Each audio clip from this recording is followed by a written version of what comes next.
June 22, 1940, Paris. Germany is rolling like a machine that can't be stopped. In less than 6 weeks, France collapses. Roughly 1.5 million French soldiers are taken prisoner. Britain is pushed off the continent. From Lisbon to Warsaw, from Trondheim to the Pyrenees, it looks like one country has cracked the code of modern war. Now hard cut. 5 years later, May 1945. Berlin is rubble, Germany is split, occupied, and its cities look like burned-out craters. Somewhere between those two images, a single decision locked Germany into a war it could not win. What happened between those moments? Not winter, not Russian mud, not Hitler was crazy, not one lost battle, not they didn't have enough tanks. I'm going to show you exactly how one decision turned Germany's fast, terrifying early wins into a slow industrial strangulation that ended in total collapse. And here's the catch.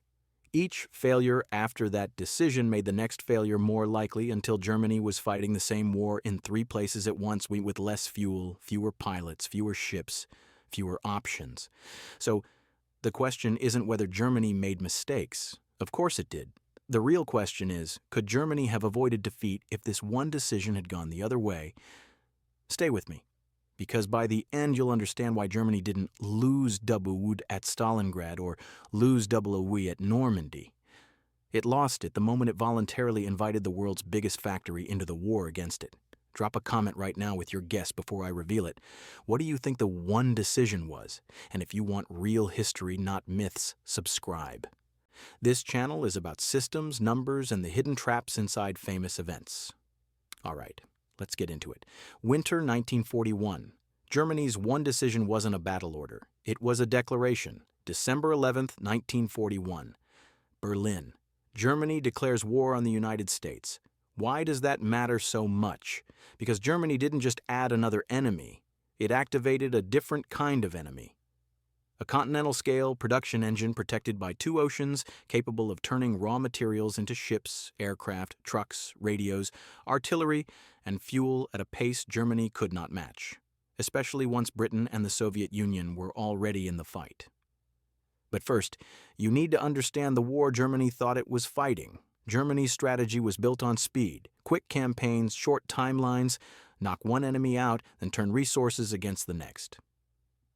It was a strategy that assumed time was a resource Germany could not afford to waste, because Germany's biggest weakness wasn't courage or tactics, it was math. Germany didn't have the oil base of the United States. It didn't have the global shipping network of Britain. It didn't have the manpower depth of the Soviet Union, so it tried to win before those advantages could fully mobilize. That's the difference. Now zoom out to late 1941, Germany is already doing something historically suicidal, fighting Britain, occupying most of Europe, and invading the Soviet Union at the same time. That alone is a strain. Now add the hidden reality. Even before December 1941, the United States is already tilting the war's balance. American industry is feeding Britain through Lend-Lease. American shipyards are expanding. American escorts are creeping into the Atlantic. America is not neutral in the way Germany needs it to be neutral, but there's a political constraint inside the United States. Roosevelt can help, arm, escort, and finance. But a full, unified, all-out war, total mobilization, still needs a trigger strong enough to lock American politics into one direction. Japan provides that trigger on December 7, 1941, and Germany, unbelievably, chooses to pour gasoline on it. This is the part people miss.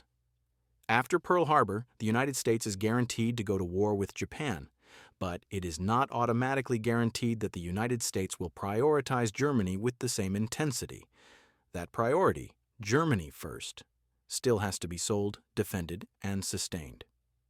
Hitler's declaration removes the debate. It turns the war into one unified American war. One budget, one mobilization, one strategic plan. And once that happens, Germany is no longer racing Britain and the Soviet Union. Germany is racing a factory continent. Compare the scale. Germany can build excellent weapons, but the United States can build oceans of good enough weapons faster than Germany can destroy them. And this is where the trap tightens. Germany's best military advantage early in the war is concentration, moving force faster than opponents can react. America's best advantage is replacement, losing a ship, then launching another, losing aircraft, then producing more, losing trained crews, then training a larger pipeline. Germany can win battles. America can absorb them. That changes everything. Now zoom into what December 11th does to Germany's immediate war. The Atlantic becomes a different battlefield overnight. Because American shipbuilding and American escort production will not just help Britain, it will build a conveyor belt across the ocean. And Germany's only real tool to cut that belt is the U-boat. So Germany doubles down. But here's the catch. U-boats don't just need steel, they need time, trained crews, bases, torpedoes, and above all, a strategic environment where the enemy can't cover every inch of ocean with radar, aircraft, and escorts. Once America is fully in, that environment shrinks month by month. At first, Germany gets a honeymoon. Early 1942 sees devastating U-boat success off the American coast, ships burning in sight of shore. It looks like proof that Germany made the right call, but that success is a mirage because it triggers the exact response Germany cannot afford: a massive American expansion in escorts, patrol aircraft, radar, shipbuilding, and convoy discipline. Germany is trading short-term kills for long-term certainty. By 1943, the Battle of the Atlantic turns, and when it turns, it doesn't just turn a little. It collapses Germany's ability to starve Britain. It protects the pipeline that will later deliver troops, tanks, fuel, and aircraft to build the invasion force in the West. So they had no choice. Germany is now trapped in a war of attrition it cannot win. Now zoom out again. While the Atlantic is becoming a fortress of escorts and aircraft, the Eastern Front is becoming a furnace. The Soviet Union doesn't just survive, it learns. It relocates industry, it standardizes production, it bleeds, then hardens. Germany's early advantage initiative dies the moment the Soviet Union stops collapsing. And that's where American involvement becomes fatal. Because now, the Axis is no longer facing one enemy at full capacity at a time. It's facing multiple enemies whose strengths complement each other. Britain provides bases and global reach. The Soviet Union provides mass ground combat and absorbs the bulk of Germany's army. The United States provides the industrial flood that makes every other Allied strength bigger. Trucks, locomotives, fuel, food, aluminum, machine tools. Not glamorous, but war-winning. And here's the brutal logic. Germany's war machine runs on movement. Movement runs on fuel. Fuel runs on refineries, synthetic plants, transport networks, and time. America brings the one thing Germany can't bomb back: replacement capacity. Now compare production trajectories. Germany can increase output, yes. But America and the Allies can increase output and then hit Germany's output. That's the difference between having factories and owning the sky. Once American air power matures in Europe, the war stops being only about fronts. It becomes about the inside of Germany: rail yards, oil plants, ball bearings, submarine pens, cities that house the workers who keep everything running. Germany can shoot down bombers, but it can't stop the campaign forever, and the deeper the Allies go, the more Germany has to spend on defense instead of offense. More fighters, more flak, more radar, more pilots diverted to home defense. That's the catch. Every gun pointed at the sky is a gun not pointed at the Red Army. Every pilot defending Hamburg is a pilot not defending Kursk. Every train rerouted around bombed bridges is a train not delivering ammunition to the front. Now we hit the psychological mistake embedded in December 11th. Hitler believes America is soft. He believes America is distracted. He believes America will collapse politically or focus on Japan or fail to mobilize. He is reading the United States like a European power. And that's a catastrophic misread, because the United States is not a European power in 1941. It is an industrial continent with a delayed ignition. Once it ignites, it doesn't try harder. It scales. The U.S. builds ships in weeks that used to take months. It produces aircraft in numbers that turn the sky into a logistics problem. Where do you even base them, fuel them, and train crews fast enough? In It produces trucks by the hundreds of thousands, turning roads into supply rivers. Germany cannot copy that, not with its resource base, not with its oil, not under blockade, not while being bombed. And that is why December 11th is the one decision, because it converts Germany's war from a gamble on speed into a certainty of exhaustion. Now, you might say, but Germany was already doomed once it invaded the Soviet Union. Maybe.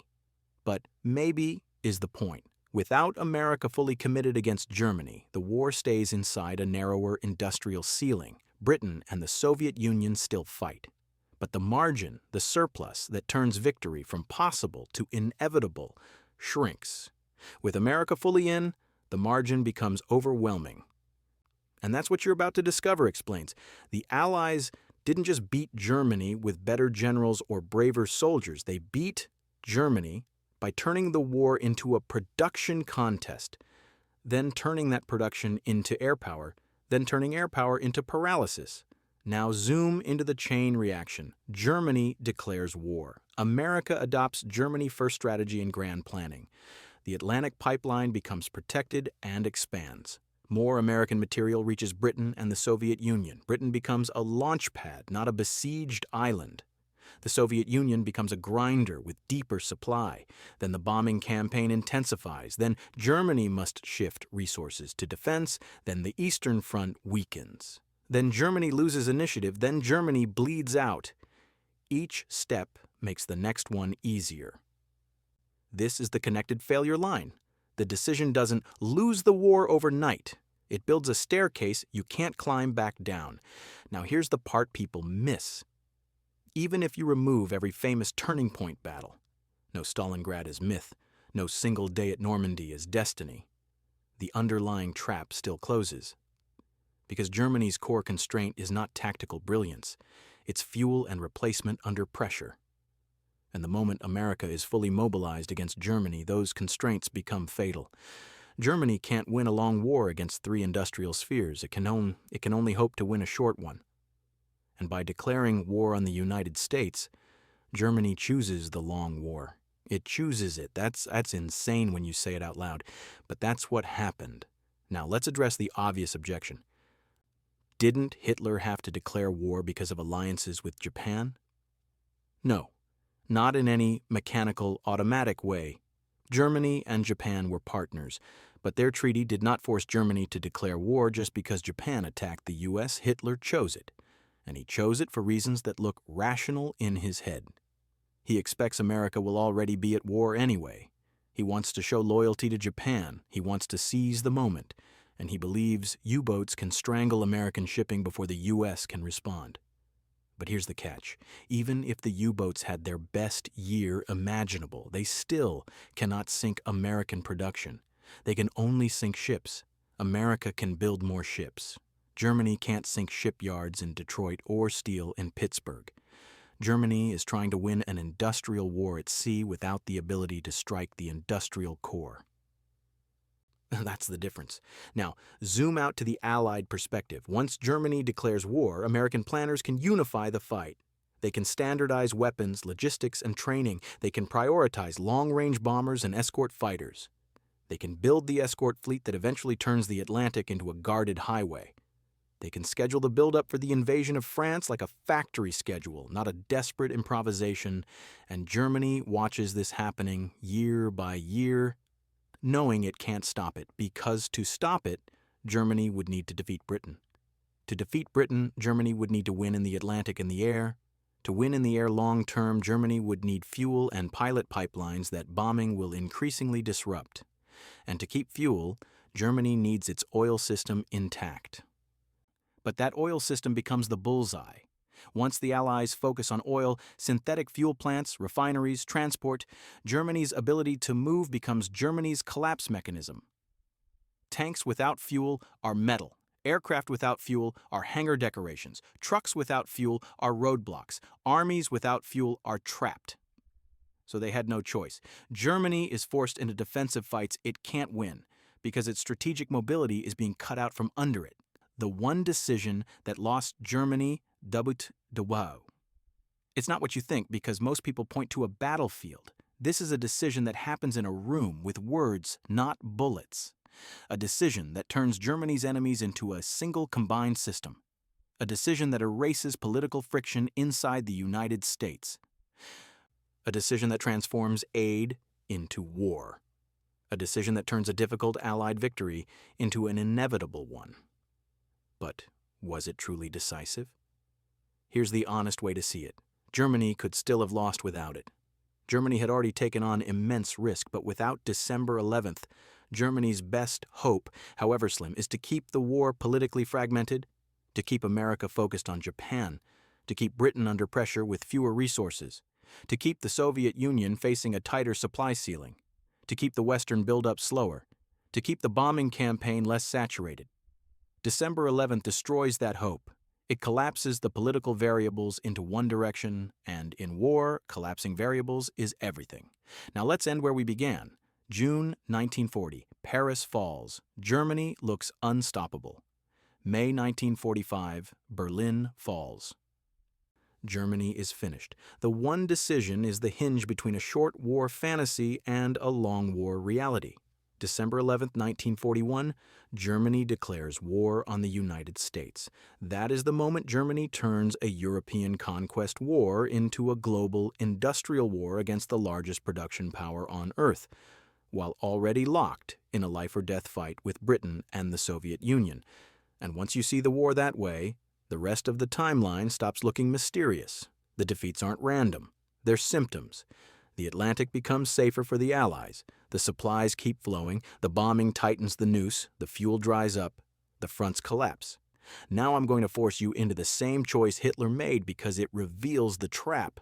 Imagine you're Germany in late 1941. You're already fighting Britain. You're already deep in the Soviet Union. Your entire strategy depends on speed and fragmentation, keeping enemies separate, keeping timelines short. Then Japan hits the U.S. Do you declare war and unify the industrial giant against you and smile? Or do you stay technically out and gamble that politics and distance will keep America's full weight from landing on your throat? Which would you pick? Drop your answer in the comments. Subscribe for real history, not myths. Thanks for watching.